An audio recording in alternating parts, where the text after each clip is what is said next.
ஐநாத்து நீ நாளைக்கான பிரமணம் பார்த்தீங்கன்னா வானதியும் பாண்டியும் கடை ஆரம்பிக்கிறதுக்கு எல்லா ஏற்பாடுமே பண்ணுறாங்க. அதுக்கு தேவையான அமௌண்ட் எல்லாமே கொடுத்துறாங்க. பாண்டியும் வானதியும் வீட்டில் எல்லாருக்கிட்டும் இந்த விஷயத்த சொல்லி சந்தோஷப்படுறாங்க.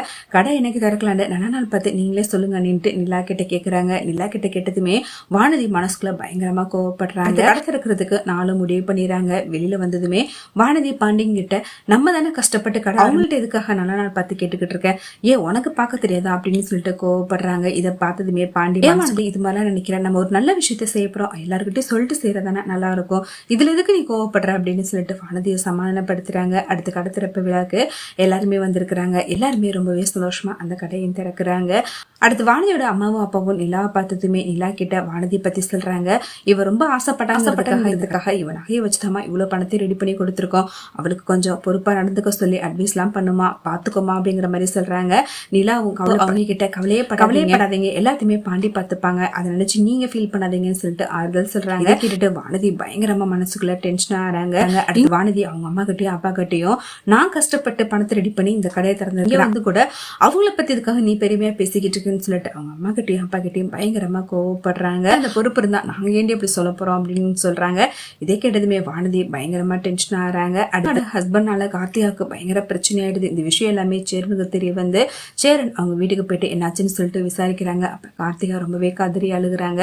என்னுடைய வாழ்க்கையே போயிடுச்சு மாமா அப்படின்னு சொல்லிட்டு ரொம்பவே ஃபீல் பண்றாங்க. அம்மாவும் சேரனுக்கிட்ட உன்னை பத்தி புரிஞ்சுக்காம என்னுடைய கோபத்தினால என் பொண்ணுக்கு வேறொரு இடத்துல மாப்பிள்ள பார்த்தேன், இன்னைக்கு அந்த மாப்பிளைக்கு பொண்ணை வச்சுக்கிட்டு என் பொண்ணை விரட்டி விட்டுட்டார் மாப்பிள்ள அப்படின்னு சொல்லிட்டு ரொம்பவே ஃபீல் பண்ணி அழுகுறாங்க. சேரன் அதை கேட்டு ரொம்பவே கஷ்டப்படுறாங்க.